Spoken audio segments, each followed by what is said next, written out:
After repelling the Wei army, Lu Sun of Eastern Wu was greatly rewarded by Sun Quan. He was appointed general who assists the state, Marquis of Jiangling, and governor of Jing province. From then on, most of Wu's military power was concentrated in his hands. Zhang Zhao and Gu Yong advised Sun Quan that since the situation had stabilized, it was time to declare a new era name. Sun Quan agreed and established the era Huangwu. Soon after, a Wei envoy arrived. He claimed that Wei had mistakenly aided Shu earlier and now regretted it. Wei planned to send 4 armies to attack Shu and invited Wu to join, promising to divide Shu territory afterward. Unsure, Sun Quan consulted his ministers.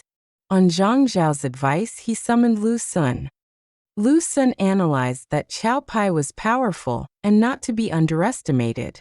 Rejecting Wei outright would create future hostility. He suggested pretending to agree while secretly preparing defenses and observing the outcome. If Wei succeeded, Wu could strike Shu at the right moment. If Wei failed, they could reconsider. Sun Quan accepted this strategy and delayed the envoy with excuses. Soon intelligence arrived. The western tribes retreated upon seeing Ma Chao. Meng Huo's forces were repelled by Wei Yan's deception. Meng De fell ill and halted. Chao Zhen was blocked by Zhao Yin at Yangping Pass and failed to advance. Hearing all this, Sun Quan praised Lu Sun's foresight. At this time, Shu envoy Deng Zhi arrived. Zhang Zhao suggested intimidating him by setting up a boiling oil cauldron and armed guards. Sun Quan followed this plan and summoned Deng Zhi. Deng Zhi adjusted his robes and entered the palace. As he approached the gate, he saw rows of soldiers holding axes, swords, and halberds, extending all the way into the hall. The atmosphere was tense and imposing. Though he fully understood the intent behind this display, he showed no fear and walked forward with his head held high. When he reached the front of the hall, he saw the cauldron of oil boiling fiercely, steam rising into the air. The soldiers on both sides stared at him intently. Deng Zhi merely smiled faintly. Standing before the curtain, he offered a formal greeting but did not kneel. Sun Quan lifted the pearl curtain and shouted, "Why do you not bow?" Deng Zhi replied calmly, "I am an envoy of a superior state. I do not bow to the ruler of a lesser one." Sun Quan was enraged. "You dare be so arrogant? Do you intend to imitate Li Yiji persuading Qi? Guards, throw him into the cauldron." Deng Zhi burst into laughter. "It is said that Eastern Wu is filled with talented men. Yet now I see you fear a mere scholar." Sun Quan retorted, "Why would I fear you?" Deng Zhi replied, "If you do not fear me, then why create such a display?" Sun Quan then asked, "Have you come on behalf of Zhuge Liang to persuade me to break relations with Wei?" Deng Zhi answered, "I am but a scholar from Shu, yet I come for the benefit of Wu. To treat an envoy with soldiers and boiling oil is hardly fitting of a great state." Hearing this, Sun Quan felt both ashamed and impressed. He immediately dismissed the soldiers and invited Deng Zhi to sit. Sun Quan asked, "What are the advantages and disadvantages of Wu's relations with Wei?" Deng Zhi responded, "Does your majesty wish to ally with Shu or with Wei?" Sun Quan said, "I originally intended to ally with Shu, but I worry that the ruler of Shu is young and may not endure." Deng Zhi replied, "Your majesty is a hero of this age, and Zhuge Liang is a genius of his time. Shu has natural mountain defenses, and Wu has the protection of its rivers. If the two states unite, they will be like lips and teeth, mutually dependent. Together, they can contend for the empire. Apart, they can maintain a tripartite balance. But if Wu submits to Wei, Wei will inevitably demand tribute and even hostages. If you refuse, they will attack. At the same time, Shu could strike downstream. In such a case, Jiangnan would not be secure. He then declared boldly, "If what I say is wrong, I am willing to throw myself into the cauldron." With that, he actually walked toward the boiling oil. Sun Quan hurriedly stopped him, and from that moment treated him with the highest respect. Sun Quan said, "Your words match my own thoughts. I am willing to form an alliance with Shu. Will you help arrange this?" Deng Ji replied, "Just moments ago you wished to kill me, and now you wish to use me. Your resolve seems uncertain. How can others trust you?" Sun Quan said firmly, "I have already made my decision.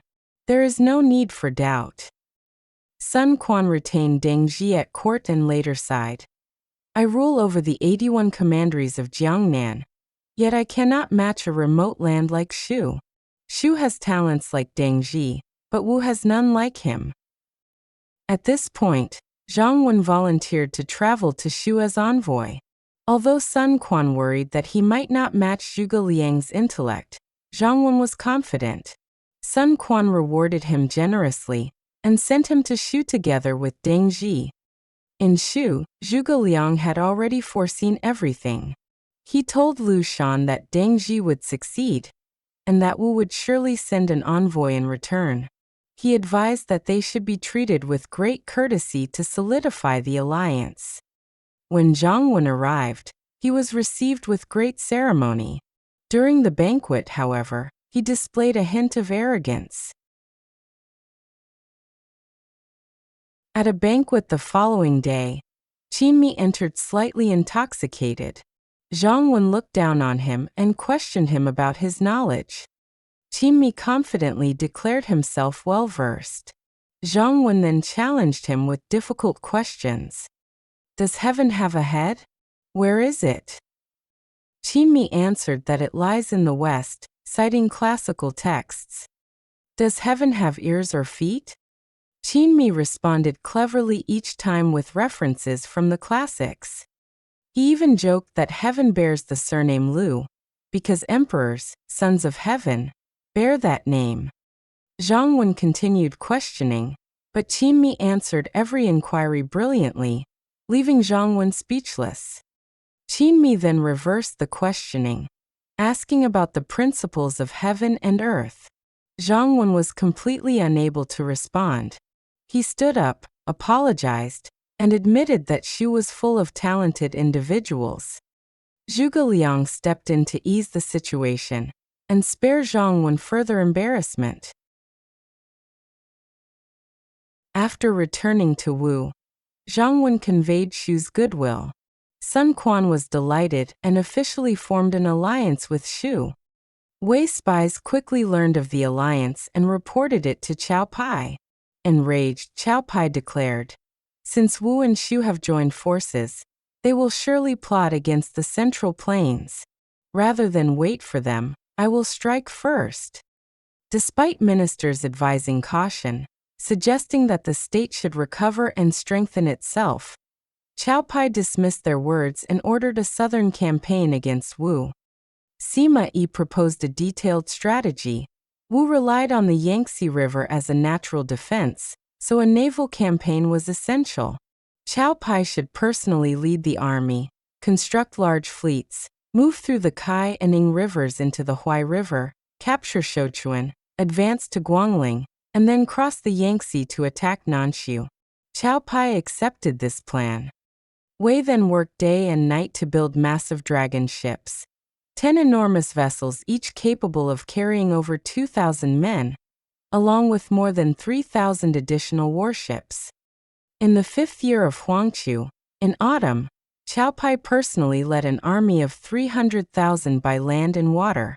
Cao Zhen served as the vanguard, while famous generals such as Zhang Liao, Zhang He, Wen Ping, and Su Huang accompanied him. Su Chu and Lu Qian guarded the central forces, and Cao Xiu brought up the rear. The army advanced with overwhelming force. Soon they reached Guangling. Cao Zhen had already deployed troops along the northern bank of the Yangtze. Cao Pai boarded a dragon ship to observe the southern shore. To his surprise, There were no visible troops, camps, or banners. Suspicious, he asked whether they should cross the river. Lu Yi advised caution, saying that such emptiness likely concealed a trap. Chao Pai agreed to wait. That night, Wei forces lit countless torches, illuminating the river like daylight. Yet the southern bank remained completely dark. Some suggested that Wu had already fled, and Chao Pai began to feel confident. At dawn, heavy fog covered the river. When the wind rose and the fog cleared, everyone was stunned.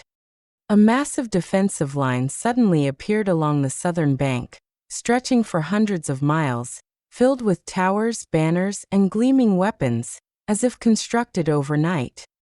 This was Su Sheng's strategy. He had used straw to create human figures, dressed them in armor, and arranged fake fortifications to create the illusion of a vast army. The sight greatly shook Wei's morale. Chao Pai could not help but sigh. The talents of Jiangnan must not be underestimated. At that moment, a violent storm arose. Huge waves battered the river, and the dragon ships rocked violently, nearly capsizing. Water splashed onto Chao Pai's robes, and those aboard struggled to stand. Chao Zhen urgently summoned Wen Ping, who arrived in a small boat. Wen Ping boarded the dragon ship, carried Chao Pai onto the smaller vessel, and rescued him from danger.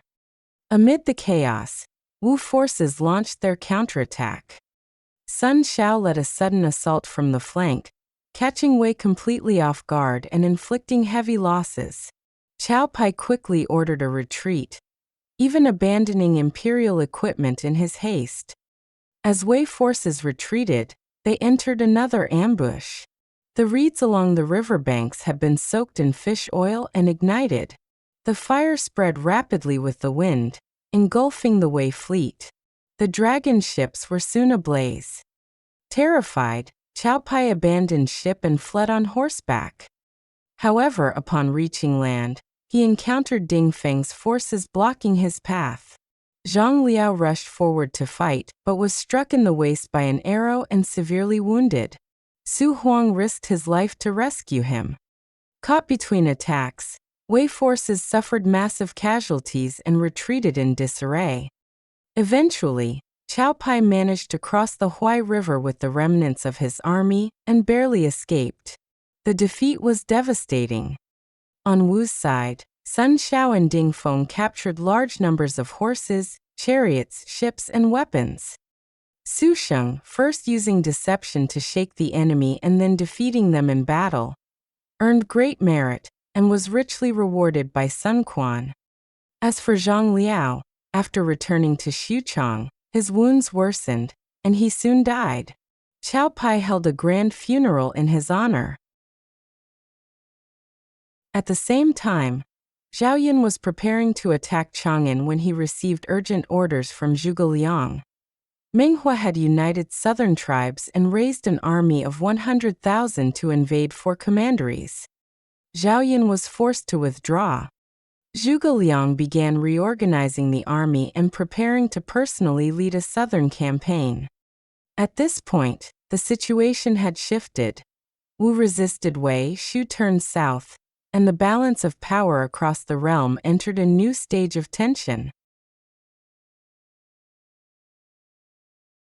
Summary.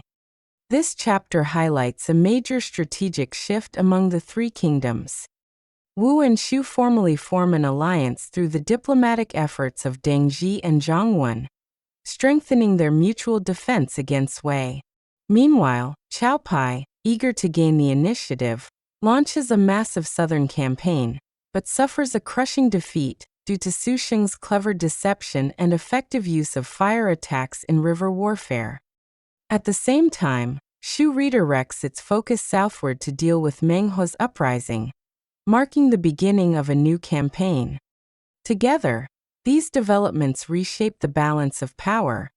Wu stabilizes its defenses, Shu adjusts its strategic priorities, and Wei's failed aggression weakens its momentum.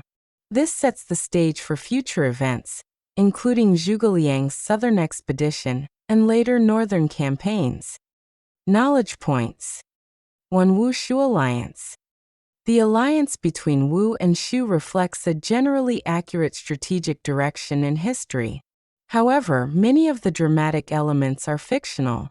The boiling oil cauldron scene used to threaten Deng Zhi is entirely invented, as is the episode of Deng Zhi offering to jump into it.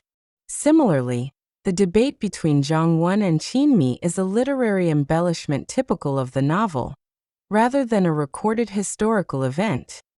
2. Wei's four-pronged invasion of Shu. The idea that Wei planned a coordinated four-route invasion of Shu is purely fictional. No such large-scale, simultaneous operation is recorded in historical sources. 3. Death of Zhang Liao. Zhang Liao did die around this period, but the cause and circumstances are altered in the novel. Historically, his death was due to illness or lingering wounds, not from being shot by Ding Feng in battle as depicted here.